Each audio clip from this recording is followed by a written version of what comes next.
Today we will uncover one of the most mysterious stories in the Bible, the emergence of Cain and his wife. Cain, linked to the first crime in human history. What do you know about his life? Why does the Bible fail to mention the origins of Cain's wife? Let's explore fascinating research and explanations behind this story, and delve into unique theories about Cain's wife, along with the untold secrets of his relationships with other figures in the Bible. Don't forget to subscribe and hit the notification bell now, so you won't miss the exciting and surprising videos ahead. Let's discover even more intriguing and fascinating things together. In the early days of humanity, Adam and Eve, the first ancestors, lived in a peaceful world in the Garden of Eden, where love and harmony reigned. However, the birth of Cain, their firstborn son, opened a new chapter filled with challenges in humanity's journey. Cain grew up under the teachings of his father, Adam, who passed on to him the wisdom of cultivating rich soil and farming. Alongside Eve, Cain's mother, he was also told stories of a lost paradise and the secrets of their origins, a legacy of love and transgression. The stories of the serpent and the tree of knowledge were recounted by the fire, while the star-filled night sky seemed to whisper ancient legends. Eve continued to bear another child, Abel, who had a special gift in befriending animals, assisting his brother Cain in farming. Each season, Cain planted and harvested, sensing the fresh vitality of the earth, as though it were a sign of his connection to God. He carried both the blessings and challenges of the firstborn in a world full of promise, but also fraught with danger. As Cain and Abel grew older, their characters became more pronounced. Abel, with his gentle and composed nature, formed a deep connection with the animals, tending to the sheep with patience and tenderness, as if his heart mirrored God's love. Meanwhile, Cain was a man of the earth, his hands constantly immersed in the soil, diligently cultivating to sustain his family and honor the Creator. Over time, however, an unseen tension began to form between the two brothers. While Abel gazed at the starry sky, dreaming of grand things, Cain faced the harshness of the land, battling rocks and weeds that threatened his crops. Sweat beaded on his brow, a constant reminder of the hardships he endured, in stark contrast to the favor Abel seemed to receive from God's gaze. Their relationship reached its peak during the annual sacrifice, a sacred time to express gratitude and devotion. Abel selected the healthiest lamb, with bright eyes, pure and flawless, offering it as a sacrificial gift. The fire swiftly consumed the animal, a clear sign of acceptance from God. Cain, with equal sincerity, offered the fruits he had worked hard to grow, along with the vegetables and grains he had tended for so long. However, as the fire consumed Abel's offering, Cain's sacrifice only produced thick smoke, untouched, a clear rejection from God. Cain's heart was filled with despair and bitterness, feeling that all his hard work had now become meaningless, especially witnessing the acceptance of Abel's gift. The injustice Cain felt seemed to burn through his heart, driven by each look of satisfaction and peace that Abel received. Brotherly love, their unshakable foundation, began to crack under the weight of jealousy and resentment.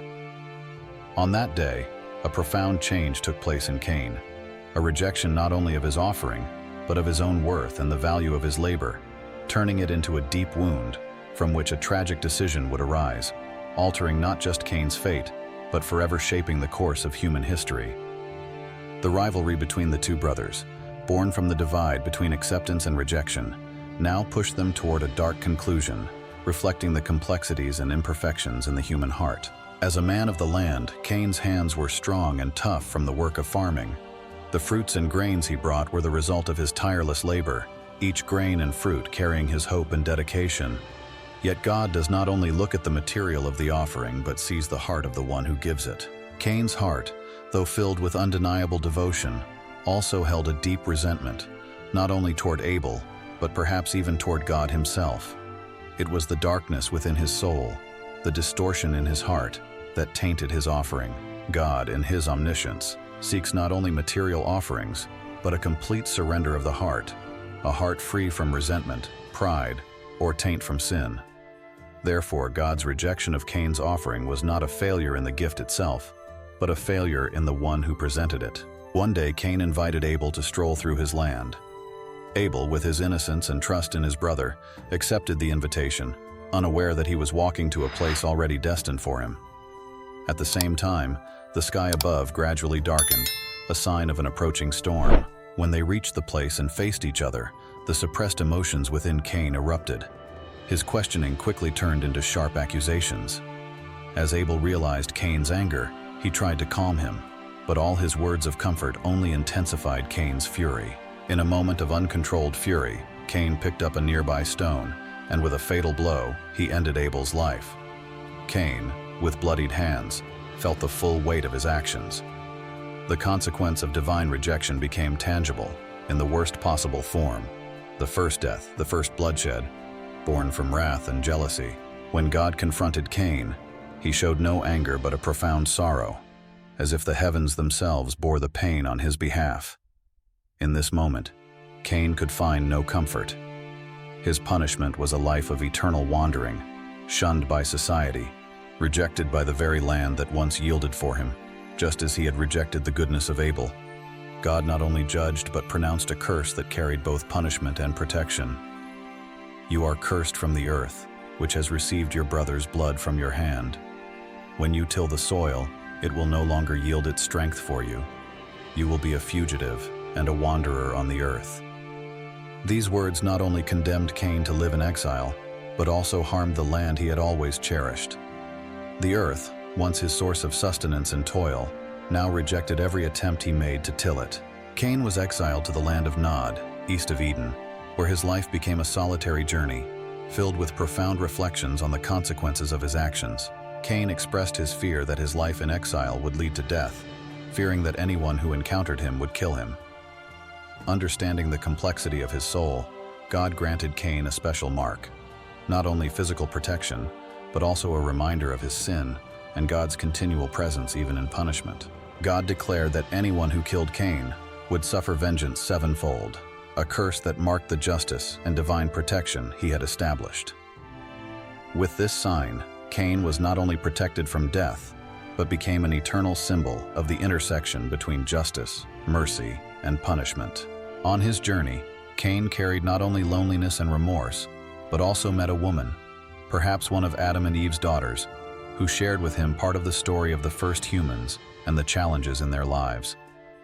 We've made a video about the daughters of Adam and Eve. I'll leave the link on the screen and in the video description, so make sure to check it out, as it will offer many intriguing surprises. Cain and his partner formed a bond, not just between two individuals, but also across generations, continuing the flow of life despite the shadow of their family's sinful and transgressive history. From this union, Enoch was born, not only continuing Cain's lineage, but also marking an important milestone in human history. Though Cain carried the weight of his past, the birth of Enoch opened a chance for him to change, to make a different impact on the world. No longer a mark of violence and curse, but a mark of hope and the possibility of atonement. Cain's bold decision was to build a city, a refuge for his family and those seeking a fresh start, free from the chains of the past. The city of Enoch became the first human settlement after Eden, a proof of humanity's ability to build society and organization, even in the face of difficult circumstances. The story of Cain, his wife, and their son Enoch reflects the enduring strength of humanity and the ability to overcome the barriers of circumstances and inner failure. This part of the biblical story is not just a chronicle of population growth, but a profound study of how individuals and families can shape and alter their destinies, building legacies that transcend previous judgments. Despite being marked by God's curse, Cain saw in the birth of his son, Enoch, a glimmer of hope and an opportunity to reinvent his fate. His son represented not just the continuation of his lineage, but also a symbol of a fresh start, a chance to begin anew. The city of Enoch, with its robust walls, became a symbol of unity, not only protecting its people from natural disasters, but also serving as a strong barrier against loneliness and despair. The naming of the city Enoch was not by chance, but a decision of great significance for Cain. It was his way of honoring the next generation, investing in a future not dictated by the past. This city was not only a place for Cain and his family to restart their lives, but also a place where those seeking a new opportunity could gather and build a strong community. Enoch, as a symbol, carried the potential to regenerate a new narrative, where atonement was not only for Cain, but also for all those who found hope within his community. As time went on, the city of Enoch not only grew materially, but also became a cultural center, a place of learning and exchange. Skills, traditions, and lifestyles were shared and refined, fostering a culture of collaboration and innovation. The story of Cain founding the city of Enoch is not merely an act of construction, but a powerful demonstration of an ongoing struggle to overcome personal failure, seeking atonement through creative deeds and the creation of a lasting legacy. In his complex and conflicted journey, Cain became a symbol of humanity's eternal struggle to rise above the past and create meaningful values from the remnants of the old world. The story of Cain, particularly after his exile, not only gives us insight into the early human population, but also raises significant questions about how humans have been and continue to form societies and communities from the very origins of existence. While the Bible briefly references the early days of humanity with Adam and Eve as the ancestors of mankind, details about other figures and cities have sparked many fascinating theories, piquing the curiosity of theologians, scholars, and those passionate about exploring the origins of humanity. One of the most controversial questions is about Cain's wife. The Bible does not give details about the origin of his spouse, which has led to many theories suggesting that Adam and Eve might have had daughters not explicitly mentioned in the Bible, allowing Cain to marry a sister. This interpretation is based on the hypothesis that in the early days, humans may have intermarried within a narrow family circle, which was considered necessary for reproduction and the preservation of the species, although it was later prohibited by Levitical laws. On the other hand, some have proposed the theory that God created other groups of people independently from Adam and Eve. This theory suggests that outside the Garden of Eden, God might have created other areas on earth, where different groups of people existed, and these groups later merged with the descendants of Adam and Eve. The city of Enoch, through its construction and development, hints at the formation of a social structure and an emerging culture, going beyond the simplicity of a nuclear family. These speculations not only deepen our understanding of biblical texts, but also challenge readers and viewers to think more broadly about the origins of humanity. However, despite the differing interpretations, one thing remains unchanged: the theme of facing and building human life under the shadow of the divine and the moral and ethical choices we must make, which in turn shape the historical course of humanity. From the very first chapters of Genesis, the Bible describes the formation of societal norms and family structures in the early days of humanity. Among the notable cultural practices in this period was sibling marriage, a practice that, although concerning by modern standards, was an essential necessity for sustaining the species in the early days following the creation of Adam and Eve. The first generations of humanity, with their limited numbers, had to rely on marriage within the family to maintain and grow the population. Therefore, sibling marriage was not viewed as morally dubious, but rather as a necessary step to fulfill the command to multiply that God had given to humankind. The acceptance of family marriages during this period was directly linked to the survival and early development of humanity, and the genetic or social consequences we associate with close-kin marriages today were not recognized or fully understood at the time. This aspect of the Bible thus symbolizes human adaptability and resilience, as well as the evolution of moral and ethical standards in society. Sibling marriage in the early stages of humanity is a testament to the extreme conditions the first generations faced, and the important changes in cultural practices and norms made as society developed. This portion of the story not only provides insight into the development of human society, but also reflects an ongoing dialogue between divine law and the condition of humanity, illustrating the interaction between faith and the practical needs of humanity during the early stages of existence. In the early chapters of Genesis, the story of creation and humanity's first steps holds a brief but significant detail, hinting at a reality far more complex than we typically imagine. Following the tragic events involving Cain and Abel, the Bible mentions that Adam and Eve had other sons and daughters. This is not merely a small historical note, but an important window into understanding the rapid and diverse growth of the human family from its very beginnings. This detail, found in Genesis chapter 5, not only complements the story of Cain and Abel, but also clarifies the continuity of humanity through other children of Adam and Eve, such as Seth, who is described as a replacement for Abel. This hints that the family tree of humanity was branching out, extending beyond the few prominent names we are familiar with through the sacred texts. This information is extremely important for understanding the rapid development and expansion of humanity in its early days. Adam and Eve having many children, who were not named in the prominent stories, reflects a society taking shape with many important figures left unrecorded by history. Marriages between close relatives, a common practice in the Bible, reflect the complexity of social and cultural norms at the time. In the Old Testament, sibling or close kin marriages were not only a common practice, but also carried significant strategic meanings. This was not a matter of personal preference or choice, but a means to preserve lineage, wealth, and family unity. The marriage between Abraham and Sarah, for instance, is a prime example. Abraham, the patriarch of 3 major monotheistic religions, married Sarah, who was his half-sister. This is revealed in a conversation between Abraham and the Pharaoh of Egypt, where Abraham confirms that Sarah was his father's daughter, though not his mother's. This practice, although less accepted today due to ethical and genetic reasons, played a vital role in safeguarding the survival of early human communities. Marriages among close relatives in the Bible demonstrate the harsh conditions early generations faced, and significant changes in social norms were made as humanity evolved. These stories, through the lens of cultural norms, reveal how humanity adapted to the circumstances and needs of the time, while also reflecting shifts in thinking and divine laws over the years. The story of Isaac and Rebekah, like many other marriage stories in the Bible, reflects the complex family and societal practices of the time. Isaac, the son of Abraham, married Rebekah, the daughter of Bethuel, and the cousin of his mother Sarah.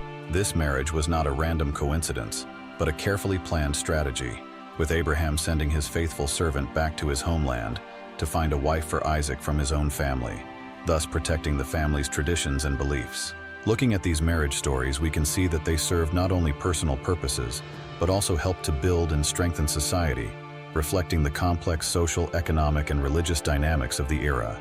Over time, as the population of Israel grew, the complexity of social and familial relationships also increased, necessitating changes in regulations and social norms. This was the backdrop for the emergence of the Mosaic Laws, a legal code issued to the people of Israel to guide moral, social, and religious behavior. Among these, laws regarding marriage between close relatives were introduced to meet the needs of an increasingly complex society. These restrictions, defined in the book of Leviticus, prohibited marriages between siblings, uncles and nieces, and fathers-in-law and daughters-in-law, with the purpose of protecting the health and sanctity of the community while maintaining purity within the nation of Israel. The Mosaic laws on marriage between relatives reflect a shift in the social structure as the Israelites settled in Canaan and encountered influences from cultures with different religious and social practices. The adoption of these laws was not merely a reaction to external changes, but a necessity to preserve the integrity and continuity of Israeli values. These rules not only formed the family and societal structure, but also acted as a code of conduct, reinforcing community solidarity and safeguarding collective identity. Additionally, from a practical perspective, the restrictions on close kin marriages helped prevent genetic issues that could arise from a genetically homogeneous population. This underscores the predictive nature of the Mosaic laws, which can be considered an early awareness of genetics and inherited health. Ultimately, the richness of biblical stories lies not just in their content, but in the variety of ways they can be understood and interpreted. The story of marriage in the Bible exemplifies how cultural and societal practices can evolve over time to meet the changing needs and challenges of society. These laws are not only reactions of an ancient society, but also lessons in change and adaptation, helping us to gain deeper insights into the development of moral and cultural norms throughout human history.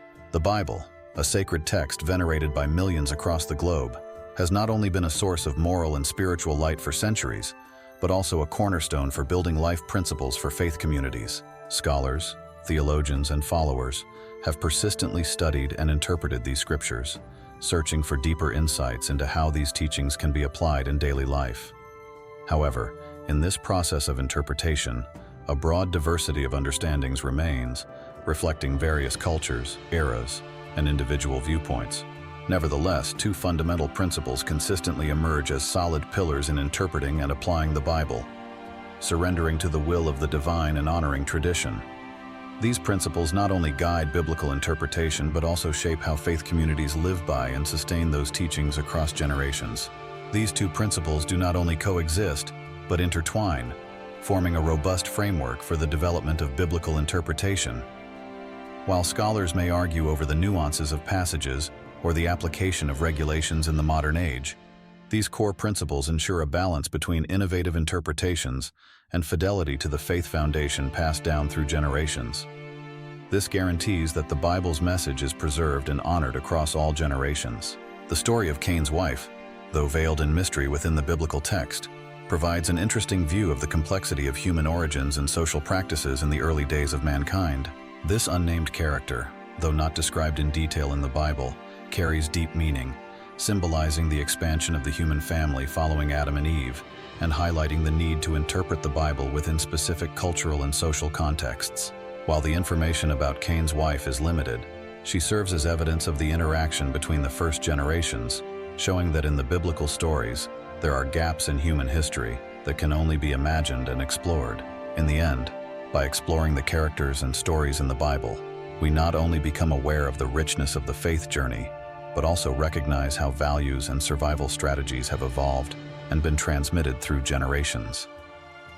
Thank you for watching this video. If you found today's discoveries fascinating, don't forget to like and subscribe to the channel so you don't miss the upcoming exciting videos. We will continue to delve into more mysteries in the Bible, as the journey of discovery never ends.